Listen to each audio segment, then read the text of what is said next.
com a presença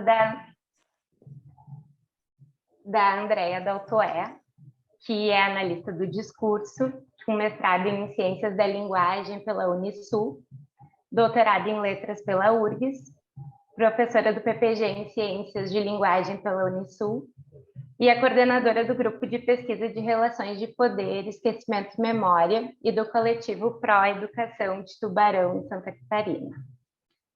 Mas hoje, em especial, também gostaria de apresentar a Andrea como membro do coletivo Testemunha em Ação, no qual ela passou a integrar, depois de participar do nosso primeiro curso sobre o discurso religioso e a psicanálise, e depois nos acompanhar no segundo curso sobre democracia. E hoje, na nossa conversa, antes, cafezinho agora, descobri que ela também havia conhecido a Marilena pelo projeto do Clínicas do Testemunho. Então, é com muita alegria, né, de poder ampliar e fortalecer esses laços, que hoje a gente convida, então, a Andrea para apresentar o trabalho dela, intitulado Todos os Homens São Iguais, mas há alguns que são mais que outros. A totalidade engendrando um discurso sobre a liberdade.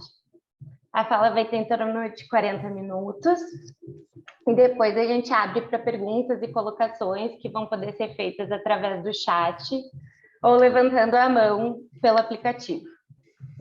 A gente pede, então, que quem for fazer alguma pergunta possa abrir a sua câmera na hora de fazer a sua colocação. Então, a palavra está contigo, Andrea. Obrigada, Jordana. Eu começo agradecendo muito, né, a SIG, a organização deste evento tão necessário, né, Jordana, né, que tão carinhosamente foi cuidando, né, de toda a organização, de todo o apoio, Ágata, Gabriel também, né, e o Pedro, na preparação de tudo. E um agradecimento especial, sim, ao coletivo Testemunho e Ação, né, que a convite da professora Marilena, né, eu passei a integrar e fui recebida com tanto carinho. E dizer também da minha honra de participar desse evento ao lado, né, da Palmira, o Luiz Cristiano e Mauro Mendes, isso muito me honra. Só que, na verdade, a gente estava conversando a respeito disso no início, né, que a gente aceita um convite desses e depois se arrepende. Várias vezes. Primeiro pelo nervosismo mesmo, né, da responsabilidade que é, e depois pelo tema. É sempre difícil tocar, né, em temas assim, principalmente no momento desses em que a gente está vivendo uma tragédia por dia, né? Tudo muito pesado, né, como o próprio desafio do tema em si, liberdade violenta, mas o arrependimento é o tempo de um respiro, né, até a gente entender que não pode se eximir dessa luta, né, de tentar dar sentido a um tempo um pouco sem sentido, né? Em especial sobre a palavra liberdade, hoje ainda escutando a passagem do comício do atual presidente, e ele dizendo no comício, né, para os seus eleitores que vai ter liberdade a qualquer preço. E isso dentro das 4 linhas da Constituição Federal. Então, assim, é aquele enunciado que a gente tem dificuldade de organizar, né, pela forma como as palavras parece que não se combinam aí. Então, diante de todo esse nonsense, né, é preciso tentar colocar palavras, né, para organizar um pouco a nossa discussão a respeito. É o que eu vou tentar fazer aqui, né? Então, queria cumprimentar também a todos os participantes. Eu vi que Freda estava entrando, está por aí também. Dizer, né, inicialmente de onde eu falo, fisicamente falando, eu falo de Jaguaruna, né, uma cidade aqui do sul de Santa Catarina, uma cidade pequena do sul de Santa Catarina, e de que outro lugar eu falo, né, como professora da área de letras, já fui professora da educação fundamental, do ensino médio, rede privada, rede pública e rede privada de ensino, e hoje trabalho, como a Jordana adiantou, no programa de pós-graduação, onde dedico a minha pesquisa a 2 grandes temas, e eu acho que um pouco por eles eu estou aqui. O tema educação democrática E como eu estudo discurso político desde o mestrado, e em especial a partir de 2014 comecei a estudar os trabalhos da Comissão da Verdade, hoje os dois grandes temas de estudos, de pesquisa, são ditadura e educação democrática, né? E eu faço isso a partir da análise de discurso de linha materialista, né, que surgiu, que foi iniciada na França na década de 60 e hoje, né, continua com muito vigor no Brasil. É sustentada com muito vigor no Brasil. Então, é a partir desse lugar, né, também como líder dos grupos de pesquisa que a Jordana adiantou, né, o GREPEM, Coletivo Pro Educação, e sou membro do GEP e do Coletivo Testemunho e Ação. Então, a partir deste lugar e de toda a minha angústia como ser humano, é que eu tentei trazer uma contribuição para a gente ler Liberdade Violenta hoje. Já adiantando que para nós, da análise do discurso, não há questão de língua que esteja apartada de questões políticas, econômicas, sociais, históricas, né? E eu vou procurar fazer essa minha leitura a partir de 3 partes. Tentei organizar minha fala a partir de 3 partes. Na primeira, eu vou dizer como que a AD compreende o sentido de uma palavra. Na primeira parte. Na segunda parte, daí eu entro no sentido da palavra liberdade, e aí liberdade violenta, né? E quando falar da palavra liberdade, eu pretendo falar do modo como ela tem sido sequestrada. Eu vou usar muito essa metáfora do sequestro e do álibi, né? Como ela tem sido sequestrada e servido de álibi para abrigar sentidos totalmente contrários. Não só a palavra liberdade, poderíamos falar da palavra democracia, poderíamos falar da nossa bandeira, da ideologia de gênero, né, como eles usam, a própria palavra fome, né, poderíamos falar também da palavra fome, do modo como ela tem sido sequestrada. E na terceira parte, eu tento mostrar um pouco da nossa luta aqui em Tubarão contra o Escola Sem Partido, né, em 2017, para mostrar como que nós lutamos por essa palavra, né, aqui, pela questão da liberdade, em especial a liberdade de expressão aqui em Tubarão, né? Então, eu pretendo fazer isso nessas 3 partes. Então, começando do primeiro ponto, a partir da análise do discurso, como é que nós compreendemos a palavra? Eu já inicio dizendo que, para nós, a palavra não é um rótulo, né, que a gente etiqueta as coisas, não é transparente, não é compreendida da mesma forma para os diferentes sujeitos. Desse modo, nem a gramática, nem o dicionário, nem a lei podem garantir por si só a dissolução dos desentendimentos em torno da palavra. Em AD, podemos dizer que há 2 condições para a gente considerar o sentido da palavra. Primeiro, ela só pode ser compreendida em sua praxis, no seu uso concreto, no terreno do social. Segundo, para nós, a palavra está sempre em disputa, em litígio, usando palavras de Rancière. Pelo modo como entendemos que a língua é feita de um material maleável, determinada pelas relações de poder, por isso que ela está sempre em litígio. Elas não dormem tranquilas no dicionário, na casinha do dicionário. Então, para D, portanto, a palavra não interessa pelo que ela é, mas pelo modo como ela funciona em vida, né? Em vida, no campo do social, né? Que é ali onde ela respira, né? Onde ela vive e que verdadeiramente nos interessa. Com isso, nós tiramos a palavra da sua pretensa tranquilidade e uniformidade e trazemos para o terreno da luta de classe mesmo. Entender a palavra nesse terreno de luta.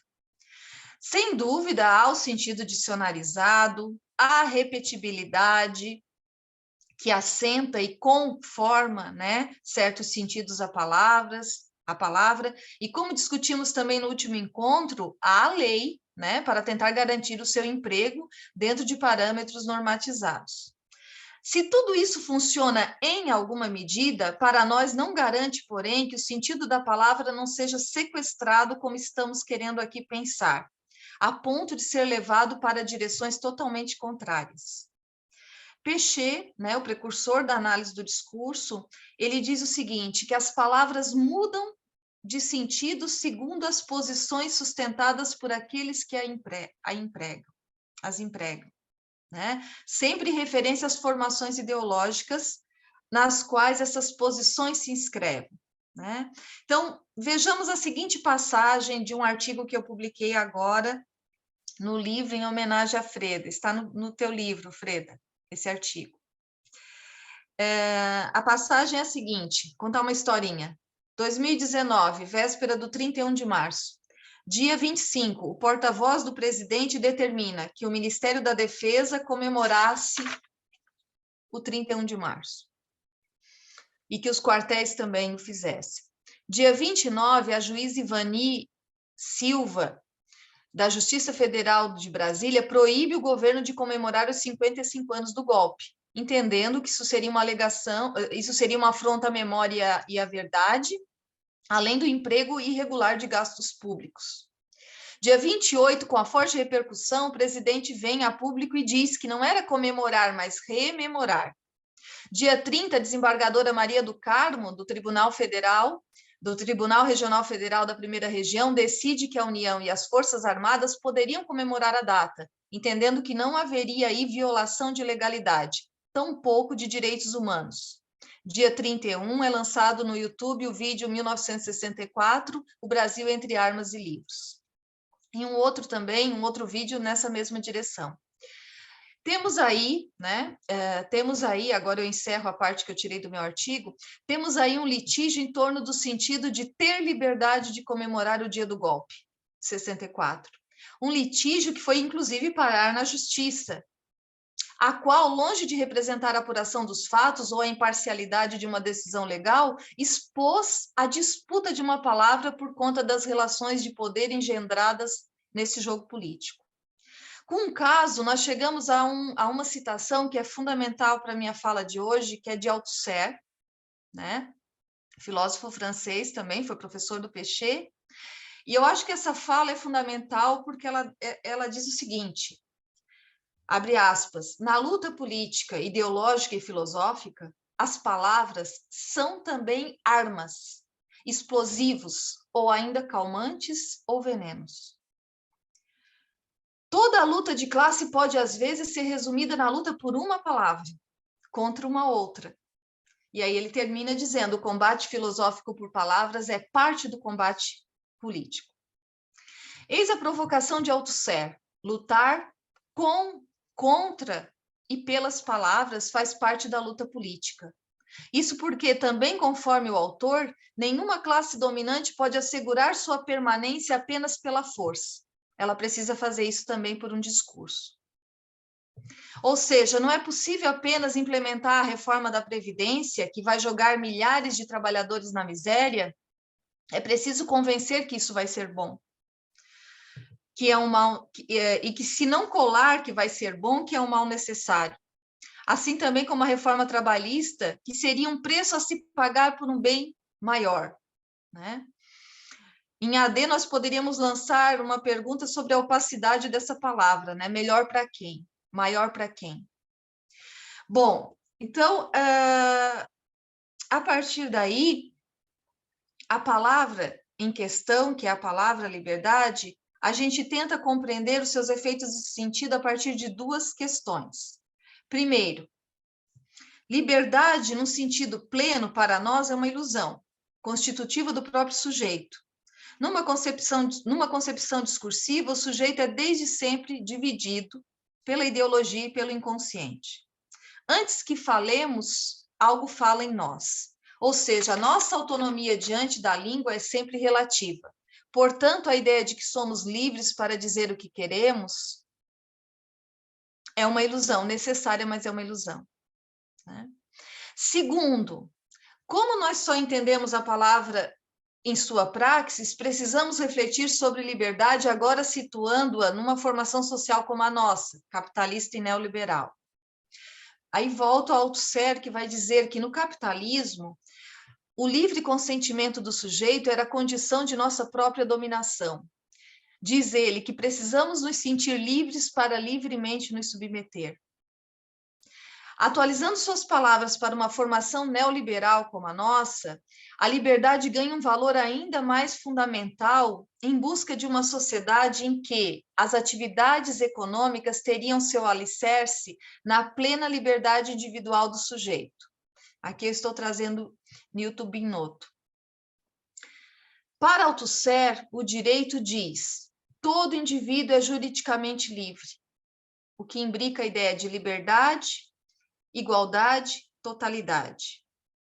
E como pessoas de bem, respeitamos os contratos sociais como se fosse uma decisão de cada um, apagando-se o fato de que estamos impregnados pela honestidade da ideologia jurídica que permite ao direito funcionar sem que precise do Estado o tempo todo nos reprimindo. De maneira geral, fizemos nossa própria vigilância. Por isso, para Althusser, o aparelho jurídico é a forma privilegiada de reprodução da ideologia burguesa, fazendo-nos pensar que livremente vamos à igreja, vamos à escola, que livremente ligamos à TV e que livremente compramos isso ou aquilo e que livremente assinamos um contrato. Ou seja, para a definição jurídica de liberdade funcionar, basta que sejamos inundados dessa evidência produzida pela ideologia, de que os homens são livres e iguais por natureza e devem respeitar seus compromissos por simples consciência.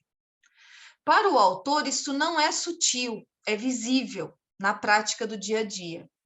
E é assim que os aparelhos de Estado, a polícia, os tribunais, as prisões, as forças armadas, se colocam a serviço das classes dominantes. Todavia, o efeito ideológico apaga estas determinações e nós seguimos acreditando que somos livres. Então, parece, né, que a gente poderia dizer o seguinte, nessa primeira parte da fala, né? Há uma ambivalência em torno do sentido de liberdade. Liberdade como uma conquista de cada um, enquanto um efeito, né, uma ilusão, e liberdade como modo de gestão, como oportuna para um modo de gestão social do indivíduo.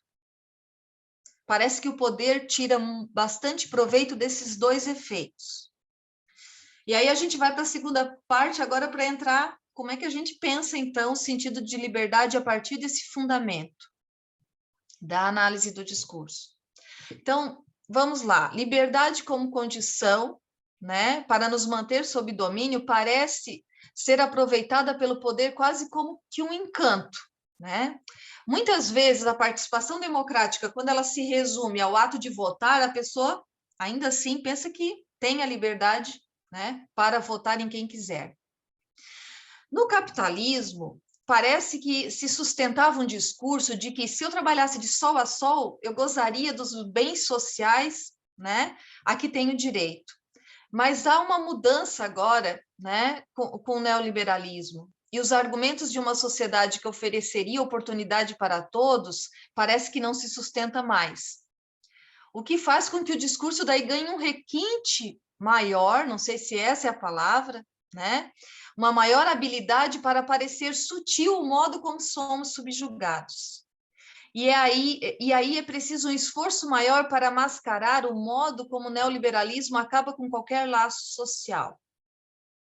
Isso deve ser sutil, pois, se for escancarado, né, é mais fácil de acontecer uma repressão. Nossa, é mais fácil de acontecer uma revolta nossa. E nesta busca por nos cozinhar em água morna, entram artimanhas retóricas de várias ordens, incluindo o sequestro de toda palavra que possa comprometer os interesses. Pois sabem eles também que eles devem saber que a luta política também passa por uma luta por palavras. A gente diz que é sutil isso no discurso, mas também não é, porque parece tênue a linha que separa esse disfarce de uma violência. É nesse momento em que, considerando o sentido de liberdade como uma moeda cara na luta política, econômica e subjetiva do neoliberalismo, bem como aproveitando-se de sua carga semântica ambivalente, que a palavra liberdade passa a abrigar sentidos que têm a ver justamente com o seu contrário, com o seu contrassenso, com outra coisa que na nossa cabeça não é liberdade. Fundamentando-se na Constituição, há pessoas lançando mão da liberdade como um direito para poder usar a suástica no braço, como fez um menino lá em Caruaru, querendo andar no shopping com a suástica no braço. Ele lançou mão desse direito de liberdade de expressão. Em nome da liberdade, eu tenho o direito de rechaçar qualquer modelo de família que não seja o patriarcal, ou ainda o caso do cidadão aqui de Criciúma, município ao lado. Santa Catarina, nós temos vários exemplos, né, gente? O município de Criciúma, um cidadão que entrou na justiça em 2020, plena pandemia, para ter o direito de não usar máscara. O juiz, né, que analisou o caso, disse que sim, tudo bem, se ele fosse o último morador do planeta. Ou seja, vemos que liberdade de expressão vem sendo usada como um álibi, né, como uma garantia legal para justificar preconceito, xenofobia, misoginia e tudo mais. Diante de toda esta contenda, a gente faz uma pergunta: como que a gente compreende, então, o sentido de liberdade? Eu tentei, né, responder. Como que a gente entende o sentido de liberdade entre duas coisas? Entre aquilo que está abrigado na lei e consolidado no convívio social, como a gente discutiu no último evento, e aquilo que serve para os interesses políticos neoliberais. Aí a gente tentou, aqui nesse texto, se provocar a responder a pergunta fazendo o seguinte: há uma liberdade pela qual lutamos e há uma liberdade, um sentido de liberdade contra o qual lutamos, ok? Como é que daí eu pensei essa diferença, né? No caso, esse segundo contra o qual lutamos, eu acho que daí encosta nessa ideia de liberdade violenta. Como é que eu pensei essa diferença? Entendemos que liberdade precisa ter a ver com tudo que diz respeito ao que estamos chamando aqui de mais vida. Queria, talvez, encontrar outra palavra, mas foi a que eu achei. Liberdade, tudo que tem a ver com mais vida. Enquanto liberdade violenta, que seria esse sequestro da palavra liberdade, pode se referir a tudo aquilo que significa menos vida. Como, por exemplo, quebra do laço social, menos ou nada de reflexão crítica, menos condição de vida digna para quem não interessa a economia liberal, menos ou nenhuma tolerância à diferença, menos Estado para os que precisam de assistência, desprezo aos bens naturais, despreocupação com os que vivem em condição de vulnerabilidade, e todo negacionismo que conflui nessa direção, em relação à vacina, à fome, à destruição do meio ambiente. Porque todo esse negacionismo parece que leva para essa direção do menos vida. Claro que a gente sabe que não se trata de fazer uma tabela e colocar, né, esse sentido tem a ver com isso e esse tem a ver com aquilo, até porque muitas vezes a gente nem está tão claro assim, né? Pelo modo como o discurso é engendrado, parece que realmente aquele ali é um sentido possível para a liberdade. Mesmo que não seja assim simples, a gente se arriscou a pensar essa diferença para tentar entender que a nossa luta política passa por denunciar o sentido de liberdade violenta e o modo como ela não trabalha em busca de direito nenhum do cidadão, dentro de um comum, mas justamente a favor do desfazimento do tecido social, da nossa própria destruição. Aí a gente volta ao Tusser, né, que diz que a luta por palavras é parte da luta política, mas tem uma outra passagem dele muito importante que ele vai dizer: é necessário pegar a burguesia pela palavra. Um conselho que Péchet, seu aluno, vai endossar brilhantemente, nos desafiando, abre aspas, que a gente precisa provocar o aparelho repressivo do Estado burguês de maneira que ele se desmascare, demonstrando por si mesmo o caráter ilusório da sua fachada democrática e precipitando o seu fim. Péchet diz com outras palavras, eu estou resumindo. Por isso, para nós, a partir do que nos traz Péchet, abre aspas de novo, a luta ideológica não tem a ver com os chamados mal-entendidos semânticos. Diz ele, no terreno da linguagem, a luta de classe ideológica é uma luta pelo sentido das palavras. Uma luta vital por cada uma das duas classes sociais opostas que têm se confrontado ao longo da história. É necessário, portanto, denunciar o sentido de liberdade violenta como um álibi para a implantação de políticas de morte em nosso momento atual, as que teriam a ver com menos vida, intrinsecamente ligadas a práticas neoliberais de extinção de tudo que possa ameaçá-lo. Sob o álibi da liberdade, podemos deixar que o médico receite cloroquina, se assim entender por bem, e deixar que quem quiser, em nome da sua liberdade, tome cloroquina. Podemos garantir que o cidadão de bem compre sua arma e defenda a si próprio. Na verdade, defenda a sua propriedade. A gente precisa, em nome da liberdade, de deixar que o indígena possa ter os mesmos direitos do homem branco. Que quem desejar possa ter o direito de educar o seu filho em casa, como quer o homeschooling.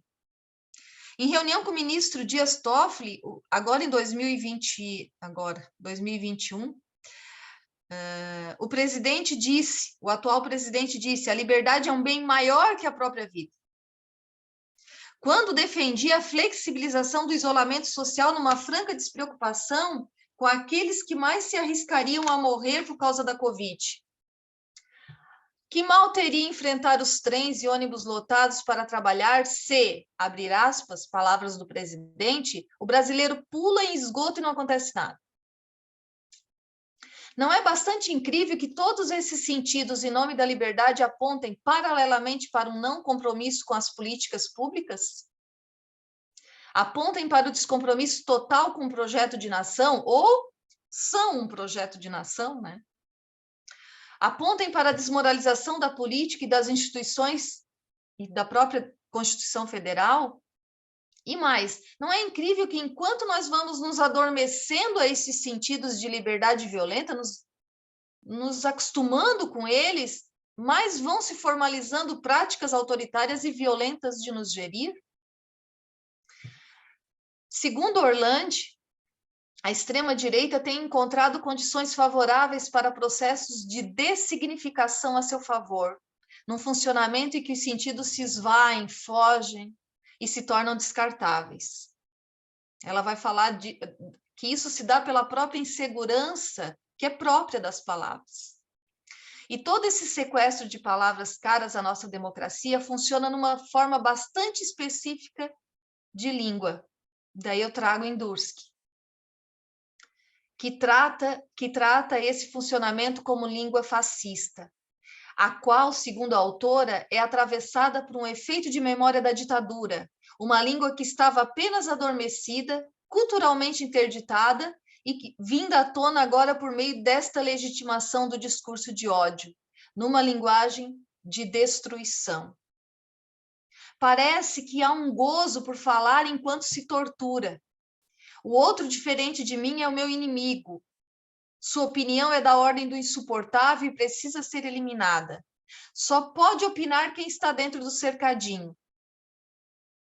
Isso toca num outro texto também da professora Freire. Só pode opinar quem está no cercadinho, claro, desde que diga sim. Como vemos, a censura e a tortura caminham juntas nesta manifestação de língua fascista. Liberdade de expressão não existe numa ditadura e é de lá que eles alimentam o fantasmático desse mundo melhor. Nesse discurso de ódio, escancara-se o ressentimento em relação ao outro, o desprezo pelo diferente. Mas isso não satisfaz, é preciso humilhar, torturar.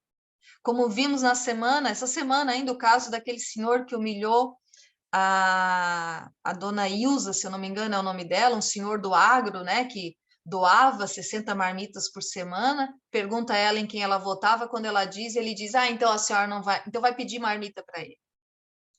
Né? Ele era, a caridade era tão genuína, né? Tão genuína, e que ele se orgulhou em expor esse vídeo na internet, embora agora esteja borrado né? E tentando se justificar em vários outros vídeos. Então, eis a tortura, né? Porque as palavras têm este poder de, faladas, também ferir. Butler, num livro agora recente, é de 2021, o livro sobre o discurso do ódio, Butler vai falar dessa linguagem opressiva que não é um substituto da experiência da violência, ela coloca em ação sua própria forma de violência. Para Butler, o discurso de ódio trabalha neste poder não só de dizer, mas de machucar ao dizer. Só que a autora, ela vai dizer que ninguém faz isso sem temer o outro, né? Nós estávamos falando ainda há pouco, né, nos bastidores, quanto mais medo eles ficam, mais aguçam essa linguagem da violência, e aí, então, é um espaço de fragilidade também. A Butler vai dizer que a gente tem aí uma abertura para um espaço de resistência, ou seja, pela própria ambivalência desse espaço, é possível colocar em risco a segurança da palavra que oprime. Eu acho isso muito importante.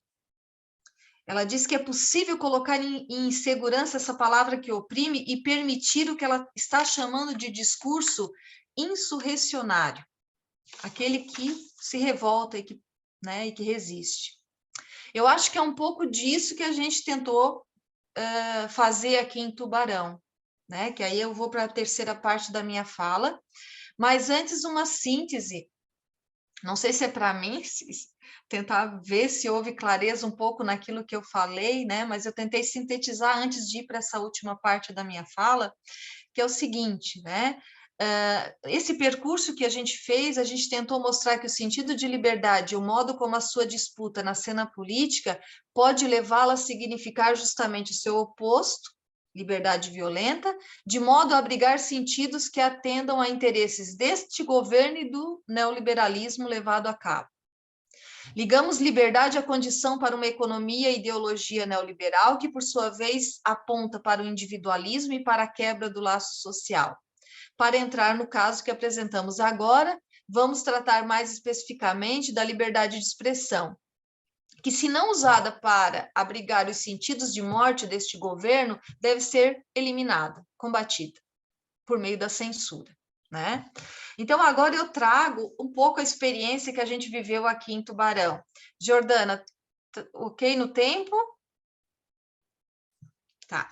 Eu vou contar pode seguir. Eu vou contar um pouquinho da história que a gente viveu em Tubarão, que foi a luta contra a escola sem partido, que já mostra de saída o modo como um projeto inconstitucional, mesmo sendo inconstitucional, porque ele tentava suplantar, a partir dos municípios e das assembleias legislativas, suplantar leis maiores, como a LDB e a própria Constituição. Tanto é que depois foi proposto no Senado, né, esse projeto, porque eles entenderam que daí eles precisavam promover uma emenda à LDB, né, que abarcasse os sentidos do Escola Sem Partido. Mas isso foi depois, porque primeiro ele foi se alastrando, feito erva daninha no país inteiro, nos municípios, levantando essa bandeira de que os professores estavam doutrinando as nossas crianças.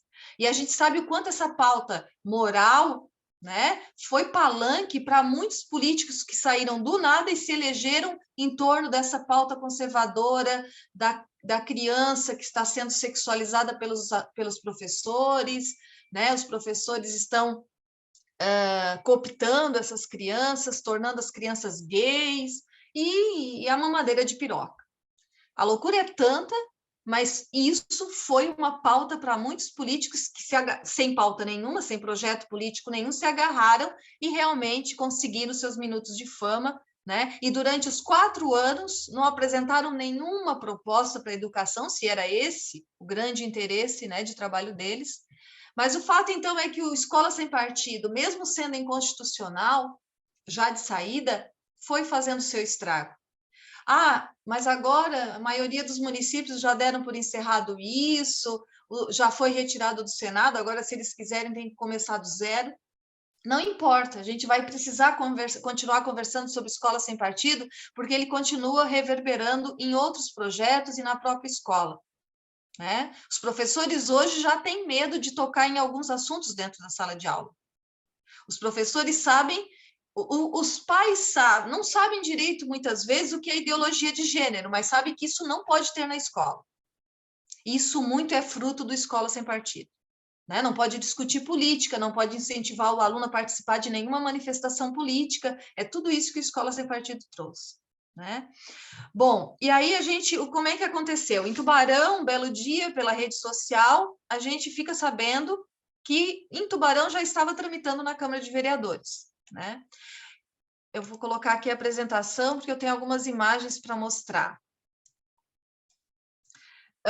Assim que eu fiquei sabendo, eu liguei para a Câmara de Vereadores para ter informações e propor uma conversa. Eu, na hora, nem estava a par dos protocolos, o que a gente faria exatamente. E aí, eles se debateram para responder a minha pergunta, tá? Ficaram me enrolando e tal. Enquanto isso, eu chamei professores, colegas, contei a situação e a gente formou o Coletivo Pro Educação. O Coletivo Pro Educação, ele nasce no susto, assim, né? Vamos lutar juntos contra isso. Bom, a partir daí, então, formamos o coletivo e tentamos divulgar o máximo possível o coletivo para tentar trazer professores para junto disso. Fizemos uma página no Facebook e começamos a organizar debate. Enquanto eles nos respondiam, nós começamos a organizar debate. Esse aqui foi um debate do sindicato, né, sobre escola sem partido. E até que a gente Andréia, consegue... Oi? só precisa colocar naquele modo de apresentação de slide. Ai, vocês não estavam vendo aqui comigo?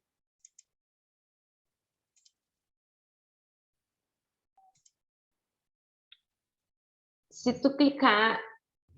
Eu coloquei no modo de apresentação, daí para mim estava passando. Vocês estavam vendo? Vocês... Não, só a primeira página. Só aquela Teria que da clicar nossa... em cima de um por um. Né? O segundo aqui é o Coletivo Pro Educação, se clicar em cima dele, ele fica grande. Tá, aqui, não está indo automaticamente. Vocês veem, por exemplo, o cartaz agora? Não. O primeiro Liberdade violenta, se sim, tu que é o colocar, primeiro. Se tu colocar na parte superior, tem escrito do começo, tá vendo?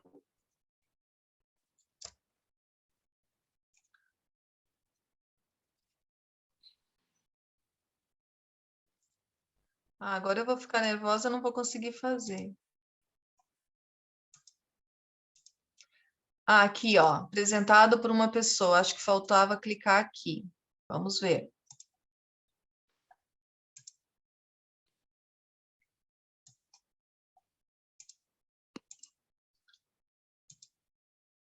Tá. Conseguem ver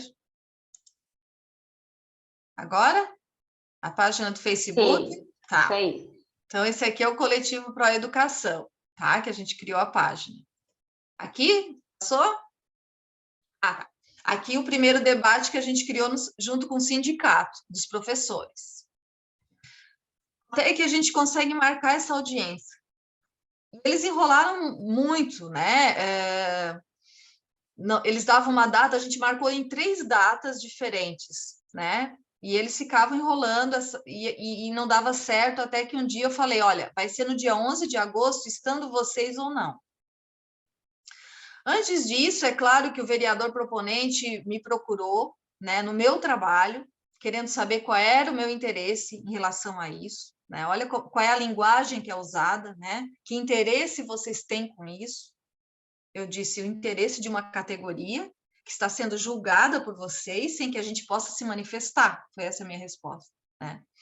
Bom, e aí a organização a favor do Escola Sem Partido começou a dizer os nomes que viriam, a gente até nem acreditou, né? A gente subestimou essa capacidade deles de reunir esses nomes, mas o fato é que eles conseguiram reunir a mais fina nata que defendia o Escola Sem Partido no Brasil, né? Então, o deputado Eduardo Bolsonaro estava conosco, o advogado Miguel Najib, que é o autor desse projeto no Brasil, né? Não sei se vocês sabem da história, mas ele cria o Escola Sem Partido porque o filho um dia chegou da escola e o professor tinha comparado São Francisco de Assis com Che Guevara, né? Depois disso, ele então cria esse projeto. Estava presente também a psicóloga Marisa Lobo, né, que ficou conhecida como a psicóloga da cura gay, e a professora de história, hoje deputada em Santa Catarina, Ana Carolina Campagnolo. Da nossa parte, nós organizamos um cartaz com os nomes deles, né? Esse cartaz que eles organizaram, depois eles tiraram de circulação, porque só tinha o nome da parte deles. E nós organizamos um cartaz com o nome deles e os nomes de quem iria contra o Escola Sem Partido. E aí a gente também pensou numa discussão que abarcasse várias frentes. Então, a gente trouxe o Fernando Pena, da UF, nós fizemos uma vaquinha, trouxemos o Fernando Pena, que é um professor hoje que tem discutido esse tema, um vereador que estava do nosso lado, um doutorando em análise do discurso para fazer abordagem discursiva, um professor e advogado, né? Agora ele é doutor, professor Samuel Martins, doutor em Direito pela UFSC, e o professor Maciel Evangelista, que é ex-padre, filósofo e também mestre em Direito agora.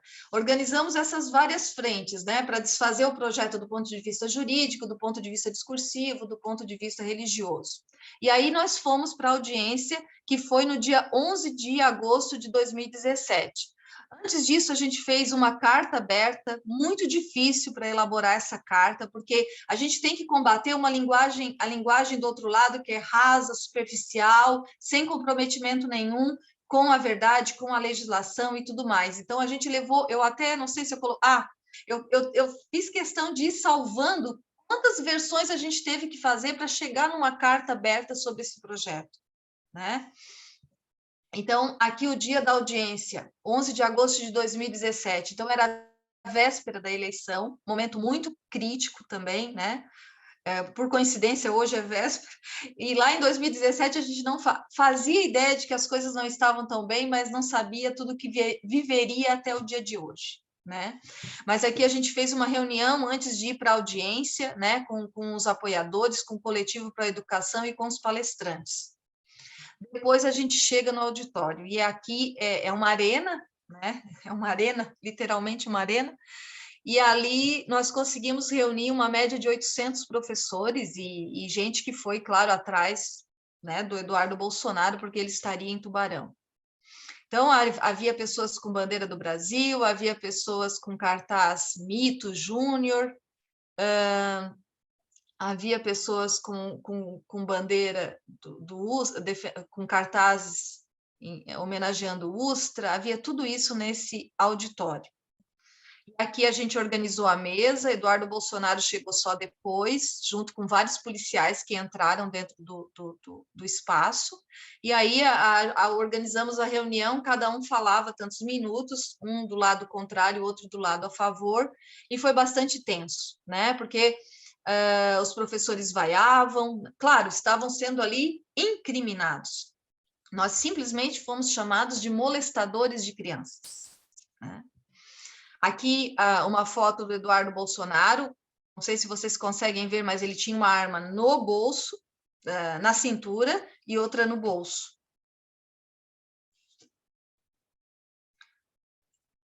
E eu acho que a gente venceu essa audiência, porque ele posta na rede social no outro dia. Poucas vezes vi tanta falta de educação como da plateia opositora ao Escola Sem Partido hoje em Tubarão. No outro dia, não, no mesmo dia. Eram piores que moleques birrentos. Foi a postagem dele sobre essa audiência. O coletivo continuou sua luta, né? E isso foi se espalhando pelos municípios vizinhos. A gente soube que tinha vereador já propondo no seu município e deu uma segurada, porque viu que levantou, né, bastante discussão. Aqui a gente foi junto do grupo dos excluídos no 7 de setembro, com camiseta do coletivo. A gente participava de programas de rádio para falar sobre esse tema, porque o que a gente viu é que realmente a população não estava sabendo disso. A gente ia para a Câmara de Vereadores fazer pressão, né? E aqui um jornal da cidade, né, que vai dizer que o grande legado que o projeto de lei denominado Escola Sem Partido vai trazer para Tubarão é a criação do coletivo, claro que ele é um apoiador nosso, né? E aí chegam as eleições, e no apagar das luzes, domingo da eleição, essa deputada Ana Carolina Campagnolo, que daí se elegeu, publica na sua rede social, né, uma postagem dizendo: atenção, estudante catarinense, segunda-feira, 29 de outubro, é o dia em que os professores doutrinadores estarão inconformados e revoltados. Muitos deles não conterão sua ira e farão da sala de aula um auditório cativo para suas queixas político-partidárias, em virtude da vitória de Bolsonaro. Filme ou grave todas as manifestações político-partidárias ou ideológicas. Denuncie, envie o vídeo, as informações, né, para um telefone lá que seria o dela, talvez, né? Enfim, esse projeto, o texto dele, não sei se vocês sabem, mas é um texto padrão, está lá numa página, né, Escola Sem Partido, você pode baixar o projeto em si e entregar na Câmara de Vereadores. E lendo as justificativas, no caso de Tubarão, o que diferencia esses projetos são as justificativas que acompanham o projeto, né? Eles sempre se pautam pela Constituição Federal, eles querem dizer que estão fundamentados na Constituição Federal, eles falam em nome da liberdade de expressão, né? E eu coletei, né, nas justificativas quais são os adjetivos que se referem ao professor. Então, aqui a gente pode ver do que nós somos chamados, né? Inclusive de abusadores de criança. Tá? Bom, vou tirar aqui. Eu tenho mais algum minuto, Jordana? Tem. Eu penso que um texto que eu escrevi no outro artigo agora vai ao encontro dessa apresentação do Escola Sem Partido e fecha daí também as duas coisas, né? A experiência que a gente teve em lutar pela palavra liberdade de expressão, liberdade de cátedra, e a discussão que eu fiz antes, que é um caso que aconteceu numa escola cívico-militar, né? Então, nesse artigo aqui eu vou mostrar, né, que tá tudo junto, homeschooling, escola cívico-militar, escola sem partido, o projeto agora em Santa Catarina, por exemplo, que proíbe a língua neutra, tá tudo junto, né, nesse caldeirão. E aconteceu uma aula inaugural, uma aula presencial, eu acho que a primeira aula depois da pandemia, na Escola Cívico-Militar no Rio de Janeiro, em que o instrutor fardado, né, gritava para os alunos enfileirados repetirem: muitos querem, mas não podem. Nós queremos e podemos. Nós somos nós. O resto é o resto.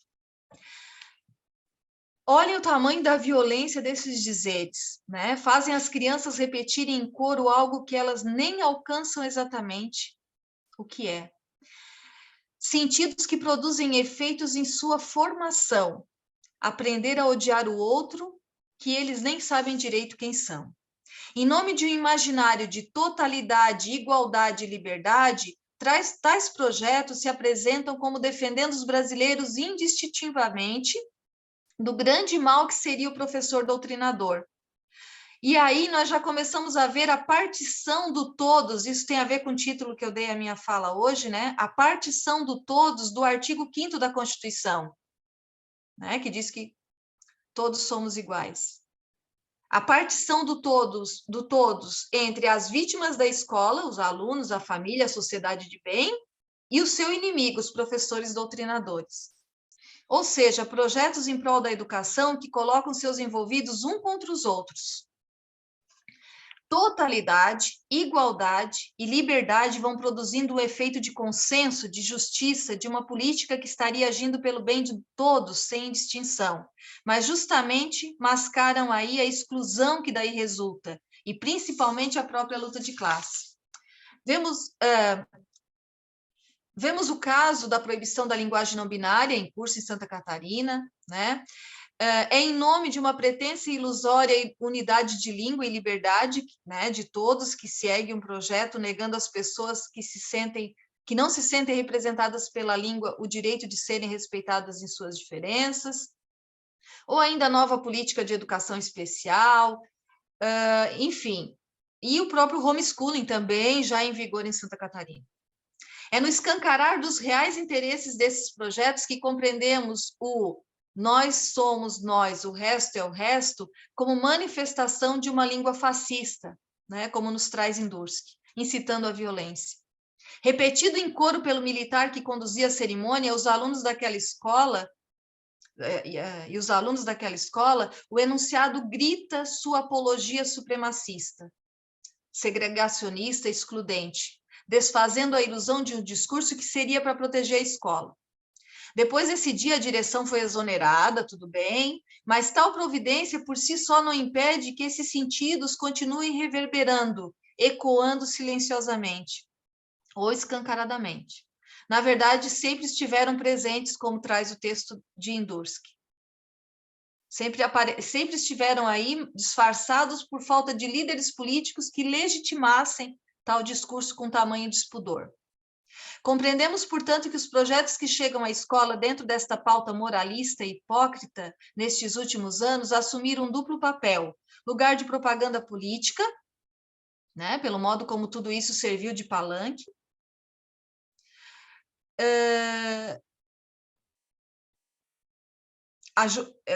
essa propaganda política ajudou a inflamar a população contra o grande mal que a educação seria para as famílias de bem, né? O homeschooling leva isso a cabo. Eis a eficácia da língua de vento, né? Como diz Gadei e Péchet, que permite à classe no poder exercer com maestria, né, os seus interesses. Então, o primeiro é que esses projetos serviram como lugar de propaganda. Segundo, eles são um espaço para exercer a censura, pois sabem que a escola pode oferecer riscos também. A escola, se a gente ler Althusser, vai entender que a escola é um aparelho de reprodução da ideologia dominante também. Mas a gente sabe que a escola pode também ser o lugar de transformação. Né? Então, nós estamos entendendo que esses projetos não vêm por nada, né? E junto deles as práticas de cortes de gastos que nós estamos vivendo tanto na escola quanto na universidade. E aí eu termino, então, o meu texto dizendo que estejamos alerta para o modo como os sentidos de neutralidade, porque a Escola Sem Partido se pauta sobre a ideia de neutralidade, totalidade, igualdade e liberdade são sequestrados e aparecem como álibi para nos cercar, cercear e impedir toda e qualquer forma de questionamento. Se a escola precisa se livrar de algum mal, é justamente deste propósito de fazer dela instrumento de reprodução das relações de exploração, que trabalha para os poucos que importam. Todos nós somos o resto, fazendo-nos ver aí uma não totalidade, e sim a confirmação de que, palavras de Péchet, para o direito burguês, todos os homens são iguais, mas há alguns que são mais iguais que outros. Obrigada, desculpa se eu me estendi. Não, foi pontualíssima. Eu fiquei pensando, antes de passar, abrir para quem quiser ir se inscrevendo, se inspirando, já pode usar o chat, pode levantar a mão nas reações embaixo do aplicativo.